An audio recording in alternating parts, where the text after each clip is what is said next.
மறவாமல் சப்ஸ்கிரைப் மற்றும் bell button அழுத்தவும். இந்த வேத புத்தகத்தில் ஒரு நல்ல ஆரம்பத்தை எடுத்து கூறுகிறது. அந்த ஆரம்பம் என்னவென்று சொன்னால், பிலிப்பியர்களின் நிறுவம் என்று வேத புத்தகத்திலே, அந்த புத்தகத்திலே உள்ள 4ஆம் அதிகாரத்திலே இவ்வாறு அங்கே அந்த ஆரம்பம் எழுதப்பட்டிருக்கிறது. அது என்னவென்றால், அந்த 6ஆம் வசனத்திலே நீங்கள் ஒன்றுக்கும் கவலைப்படாமல் என்ற ஒரு ஆரம்பம். இதை நாம் வாசிக்கும் பொழுதே அந்த ஆரம்பத்தை தெரிந்து கொள்ள முடியும். அது என்னவென்றால், ஒரு மனுஷன் தன் வாழ்க்கையில் ஏராளமான கவலைகளை வைத்திருக்கிறான். எந்த மனுஷனாக இருந்தாலும் அவனுடைய வாழ்க்கையிலே 1-2 அல்ல, ஏராளமான கவலைகளை வைத்திருக்கிறான். ஆண்டவர் இயேசு அதை குறிப்பிட்டு அதை சொல்லும் பொழுது, நிறைய பாரத்தை சுமந்து இவ்வளோ கவலைகளை வைத்திருக்கிற மனிதரை, நீங்கள் எல்லோரும் என்னிடத்திலே வாருங்கள், சகோதரனே என்னிடத்தில் வாருங்கள், சகோதரியே என்னிடத்தில் வாருங்கள், தாய் தந்தையே, வாலிபனே வாலிப சகோதரியே, சிறு பிள்ளைகளை எல்லோருமே அவர் வருத்தப்பட்டு பாரம் சுமப்பது என்று சொல்வதெல்லாம் ஏராளமான பாரத்தை அவர்கள் கவலைகளாய் சுமந்து வைத்திருக்கிறார்கள். அது இயேசுபிரான் சொன்னார், நீ என்னிடத்திலே வந்தால் நான் உங்களுக்கு அந்த கவலைகளை போக்கி அந்த சுமையை இறக்கி வைத்து உங்களுக்கு இளைப்பாறுதலை அல்லது மன நிம்மதியை, சமாதானத்தை தருவேன் என்று அவர் கூறினார். இதை கேட்க அன்பானவர்களே, இது போன்ற ஒரு அற்புதமான ஒரு அழைப்பை இந்த உலகத்தில் நீங்கள் வேறு எங்கேயாவது கேட்க முடியுமா? யாராவது ஒரு குருஜி சொல்ல முடியுமா? யாராவது ஒரு இந்த லோகத்தில் வந்து மத மார்க்கத்தினுடைய தலைவர்கள் சொல்லக்கூடுமா? ஒருவராலும் சொல்ல இயலாது.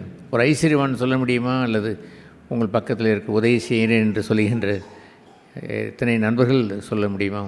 உங்களுடைய தாய் தந்தை தான் சொல்ல முடியுமா? ஒருவரும் சொல்ல இயலாது. ஒருவர் கூட உங்களிடத்தில் வந்து நீங்கள் உங்கள் ஒரு கவலையும் படாதீர்கள், உங்கள் கவலையெல்லாம் என் மீது வைத்து விடுங்கள் என்று சொல்வதற்கு இந்த பூமியிலே ஒருவர் கூட இல்லை. ஆகவே அந்த அழைப்பை ஒரு உயிரோட்டமான அழைப்பாய் ஏற்றுக்கொண்டவர்கள் பாக்கியவான்கள். அதை அழைப்பை ஏற்றுக்கொண்டு, அடடே இப்படி தெய்வம் சொல்லியிருக்கிறாரே, அது இயேசு பெருமான் சொல்லியிருக்கிறார் அல்லவோ, ஏதோ நான் என்னிடத்தில் வாருங்கள் என்று அவர் சொன்னார், அவரிடத்திலே நான் சென்று, இறைவா உங்கள் கவலையெல்லாம் என் மீது வைத்து விடுங்கள் என்று சொன்னீர் அல்லவோ, ஏதோ என் எல்லா கவலைகளையும் உம்மிடத்திலே கொண்டு வந்து வைத்து விடுகிறேன், என்னுடைய கவலைகளெல்லாம் மன பாரத்தையெல்லாம் உம்மிடத்தில் இறக்கி வைத்து விடுகிறேன், என்னுடைய பாரத்திலிருந்து விடுதலை தந்து எனக்கு நல்ல சமாதானத்தை, இளைப்பாறுதலை தாரும் என்று நீங்கள் உரிமையோடு கேட்க முடியும். அது ஏனென்றால், இது வேத புத்தகத்தில் எழுதப்பட்ட தெய்வத்தின் வாக்குத்தத்தம். அது இயேசுபிரானே சொன்ன வாக்குத்தத்தமாய் இங்கே எழுதப்பட்டிருக்கிறது. அவர் ஒரு வாக்குத்தத்தத்தை உறுதியாய் அவர் சொன்ன பிறகு அதை அவர் மறுக்க முடியுமா? நிச்சயமாய் அவர் அதை செய்து முடிப்பார். தெய்வம் மனிதனை நேசிப்பதும், மனிதனுடைய சுமையை அகற்றுவதும், அவருடைய பாவ பாரங்களை எல்லாம் மன்னிப்பதும், அவனுடைய வாழ்க்கையினுடைய சோகங்களை துக்கங்களை எல்லாம் ஏற்றுக்கொண்டு விடுதலை தருவதும் அது அவருக்கு விருப்பம். அதை தருவதற்காகத்தான் இந்த பூமிக்கு இயேசுபிரான் பரத்திலிருந்து இறங்கி நம்மை தேடி வந்தார் என்று எழுதியிருக்கிறது. இதை கேட்கிற அன்பான சகோதர சகோதரிகளை, இவ்விதமாய் உங்களுடைய வாழ்க்கையில் உள்ள எல்லா கவலைகளையும் வைத்துவிட்ட பிறகு அவர் உங்களுடைய பாரத்தையெல்லாம் நீக்கி உங்களுடைய ஆத்மாவுக்கு இளைப்பாறுதலை, சமாதானத்தை அவர் தந்த பிறகு ஒரு புதிய ஆரம்பமான ஒரு வாழ்க்கை தான் இந்த வசனம் சொல்லுகின்ற வாழ்க்கை. என்ன இந்த ஆரம்பமான வாழ்க்கை? எல்லாவற்றையும் கவலையில் இறக்கி வைத்து விட்ட பிறகு இனிமேல் வருகின்ற கவலையை எப்படி நீர் பார்க்க வேண்டும் என்றால், புது வாழ்க்கையிலே ஒன்று கூட இனிமேல் கவலைப்படக்கூடாது என்பதுதான். மனிதர்கள் அது போன்று உள்ள ஒரு வேத வாக்கியத்தை அநேகர் ஏற்றுக்கொள்வதில்லை. அநேக கிறிஸ்தவர்கள் கூட அவர்கள் கவலையை எல்லாம் இறக்கி வைத்து விட்டோம், வருத்தப்பட்டு பாரம் சுமதையெல்லாம் இறக்கி வைத்து விட்டோம் என்று சொன்ன பிறகு அவருடைய முகத்தில் மகிழ்ச்சி இருப்பதில்லை. எப்பொழுது பார்த்தாலும் கவலையை சுமந்து கொண்டே திரிகிறவர்களைப் போலவே தான் இருக்கிறார்கள். அது ஏனென்றால், ஒருவேளை அவர்கள் தெய்வத்தை பூர்ணமாய் விசுவாசித்து வரவில்லையோ, அவர் விசுவாசித்து வந்து கவலையெல்லாம் இறக்கி வைத்து உங்களுடைய பாரங்களெல்லாம் இறக்கி வைத்து விட்டு தெய்வத்தினுடைய இளைப்பாறுதலை சமாதானத்தை பெறாமல் போய்விட்டார்களோ என்று தோணுகிறது. ஆனால் உண்மை என்னவென்றால், நற்செய்தி என்னவென்று சொன்னால், இதை கேட்க அன்பானவர்களே, நீங்கள் இந்து மதமாக இருக்கலாம், அல்லது முஸ்லீம் மதமாக இருக்கலாம், அல்லது கிறிஸ்தவ மதமாக இருக்கலாம். யாராய்ந்தால் என்ன, எல்லோருடைய இருதயத்திற்குள்ளும் ஒரு பாரம் இருக்கிறது. அதை வருத்தப்பட்டு சுமக்கிற ஒரு சுமை ஒன்று இருக்கிறது. அது ஏராளமான சுமைகள், ஒன்றல்ல இரண்டல்ல. கவலை என்று சொல்வதற்கு அங்கே ஏராளமாய் ஒரு தேநீர் கூட்டத்தை போல் இருக்கிறது. தட்டிவிட்டால் அவ்வளவு ஈக்கள் மொய்க்கிறதை போல் ஏகப்பட்ட கவலைகளை மனுஷன் வைத்து சுமந்து தெரிகிறான். இயேசுபிரான் சொன்ன இந்த நற்செய்தியை நீங்கள் கேட்டு, இயேசுபிரானே, நீர் சொன்னீரல்லவோ, என் கவலையெல்லாம் உன் மீது வைத்து விடுகிறேன், எனக்கு நீர் சமாதானத்தை தாரும் என்று நீங்கள் கேட்டால் கண்டிப்பாக தருவார். அதை நாங்கள் பெற்றிருக்கிறோம். பெற்ற பிறகுதான் இந்த புது வாழ்க்கை உண்டென்றும் அறிந்து கொண்டோம். என புதிய வாழ்க்கை இனி முதற்கொண்டு ஒரு கவலையும் நாங்கள் அடைய மாட்டோம் என்று சொல்கின்ற ஒரு இடம். ஆனால் வாழ்க்கை என்று சொல்வது இந்த பூமியிலே நாம் பரலோகத்திற்கு இன்னும் போகவில்லை. தெய்வபிரான் இருக்கிற அந்த பரலோக ராஜ்யத்திற்குள் பரலோகத்தை நாம் காணவில்லை, போகவில்லை. அதுவரைக்கும் இந்த பூமியிலே இருக்கக்கூடிய வாழ்க்கையிலே கவலைகள் வரக்கூடும். ஆனால் இப்பொழுது நீங்கள் பழைய கவலையெல்லாம் போக்கிவிட்டு வந்தபடினாலே இனி வரக்கூடிய கவலையை தேக்கி வைக்கக்கூடாது. அதை ஒன்றொன்றாய் 1, 2, 3, 10 என்று அது பெருகி கொண்டே போகக்கூடாது. ஒரு மனுஷன் கவலையை தேக்கி வைத்தான் என்றால் அது பன்மடங்கு கூடிக்கொண்டே போய்விடும். கவலை அப்படி ஒரு ஆழமான ஒரு இருள் கொண்டது. ஆழமான இருளுக்குள் உங்களை இழுத்து கொண்டே அது சென்றுவிடும். ஆகவே இனி வரக்கூடிய கவலையை எப்படி அவன் பார்க்கிறான், இனி முதற்கொண்டு ஒன்றுக்கு கூட நான் கவலைப்பட மாட்டேன் என்ற உறுதியை, ஒரு நல்ல ஆரம்பத்தை அவன் துவக்குகிறான். இதை கேட்க அன்பானவர்களே, இது போன்ற ஒரு நல்ல ஆரம்பத்தை துவக்கினவர்கள் உத்தமமான கிறிஸ்தவர்களாக இருப்பார்கள். கிறிஸ்துபிரானை நம்பிக்கை கொண்ட உண்மையுள்ள விசுவாசி என்ற பெயர் யாருக்கு என்று சொன்னால், இந்த புது ஆரம்பத்தை துவக்கி இனி முதற்கொண்டு ஒரு கவலை கூட நான் விட்டுவிட மாட்டேன். என்னவும் நடக்கட்டும், என்னதான் சூழ்நிலைகள் மாறி போனாலும், என்னதான் குடும்பத்தில் சில தாறுமாறுகள் ஏற்பட்டதை போல் இருந்தாலும், வேலை ஸ்தலத்தில் ஏற்பட்டதை போல் இருந்தாலும், சுற்றுப்புறத்திலே அல்லது உறவினரிடத்திலே ஏற்பட்டதை போல் இருந்தாலும், இனிமேல் அதன் நிமித்தம் ஒன்று கூட கவலையை நான் விட்டுவிட மாட்டேன் என்று சொல்கின்ற ஒரு புதிய ஆரம்பத்தை இறைவன் இயேசு மாத்திரமே உங்களுக்கு தர முடியும். ஏனென்றால் அவர் ஒருவர் தான் நம்முடைய சுமைகளை ஏற்றுக்கொண்டவர். இயேசுபிரான் சிலுவையிலே அவர் அறையப்பட்டார் என்று சொல்லும் பொழுது, அங்கே அவர் உங்களுடைய பாவங்களையும் மாத்திரமல்ல, உங்கள் துக்கங்களையும் உங்களுடைய கவலைகளையும் அவர் அங்கே சுமந்து விட்டார். அவர் அங்கே சுமந்து தீர்த்தபடினாலே தன்னிடத்தில் வருகின்ற யாவருக்கும் அவர் அந்த சுமையை அகற்றி சமாதானத்தை கண்டிப்பாக அவர் தருவார். ஆகவே இதை கேட்குற அன்பானவர்களே, இது போன்ற ஒன்றுக்கும் கவலைப்படாமல் இருக்கிற அந்த இடத்திற்கு வந்த பிறகு, கவலை வர ஆரம்பித்த உடனே அங்கே என்ன செய்ய வேண்டும் என்று எழுதியிருக்கிறது. கவலை வந்தால் என்ன செய்யலாம், நீங்கள் அதை குறித்து கவலையே படாமல் என்று சொன்ன பிறகுதான் இறைவனிடத்தில் தேவனுக்கு தெரியப்படுத்த வேண்டும் என்று எழுதியிருக்கிறது. ஒரு மனுஷன் கவலையை வரவே வேண்டாம் என்று அல்ல, கவலை வந்தால் கவலைப்படாமல் இருந்து தேவனிடத்திற்கு போக வேண்டும். ஒரு மனிதன் இறைவனிடத்திலே போய் தன்னுடைய விண்ணப்பத்தை அவன் ஏறெடுக்க வேண்டும் என்று சொன்னால் ஒரு மனபாரத்தோடு ஏறெடுக்கலாம். ஆனால் கவலையோடு அவன் ஏறெடுப்பதை இறைவன் விரும்ப மாட்டார். இப்பொழுதுதானே அவன் எல்லா சுமையையும் இறக்கி வைத்து விட்டு வந்தான், மறுபடியும் அவன் கவலையை சுமந்து கொண்டு வருகிறானே என்று அவனை ஏற்றுக்கொள்ள மாட்டார் என்றே வேதம் கூறுகிறது. எசேக்கியேல் 44ஆம் அதிகாரத்தில் ஒருவன் கர்த்தருடைய சமூகத்திற்கு வரும்பொழுது அங்கே என்ன எழுதியிருக்கிறது, அவன் வியர்வை கொண்டவனாய் வரக்கூடாது என்று எழுதியிருக்கிறது. அதனுடைய பொருள் என்ன, அவனே புழுங்கி போய், அவனே தவித்து, அவனே பாரங்களை சுமந்து, அவனே கவலைப்பட்டு கொண்டு அவன் வருவதை இறைவன் விரும்புவதில்லை.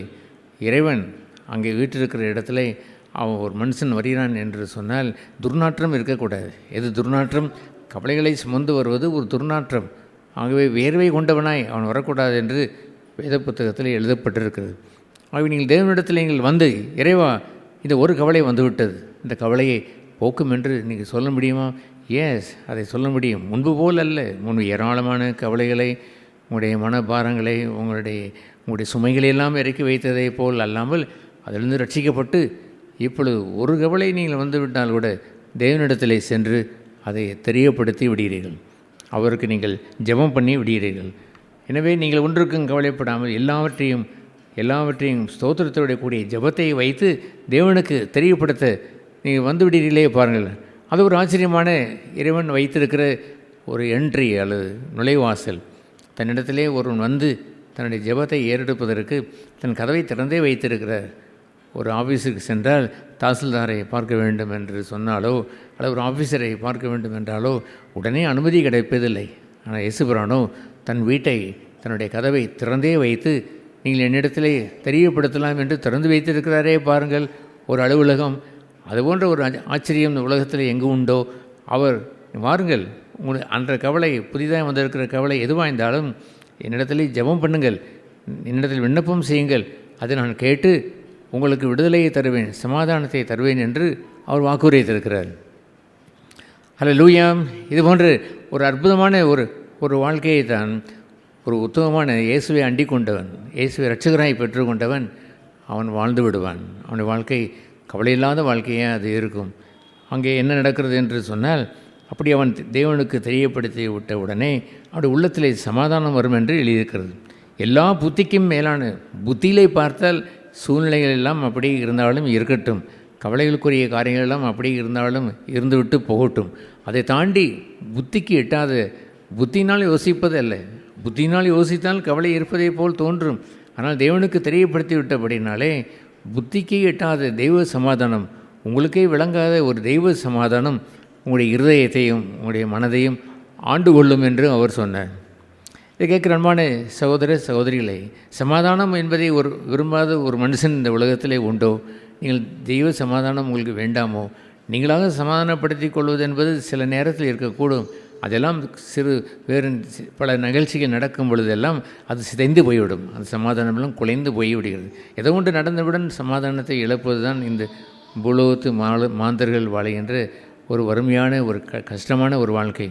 ஆகவே தெய்வ சமாதானத்தை இறைவன் உங்களுக்கு எப்பொழுதுமே தரும்படியாக உங்களுடைய மனதிலேயும் உங்களுடைய இருதயத்திலும் ஆளுகை செய்வதற்கு என்ன நீங்கள் செய்ய வேண்டும்? ஒன்றுக்கும் கவலைப்படாமல் தெய்வத்திடத்திலே போய் விண்ணப்பம் செய்து ஜெபம் செய்து அவரிடத்திலே தெரியப்படுத்தி விட்டு வருவதுதான். இதை சொல்கிற ஆண்டவர் அங்கே என்ன அதை தலைப்பு வைத்து அதை சொன்னார் என்று சொன்னால், என்ன தலைப்பு அதற்கு கொடுத்தார்?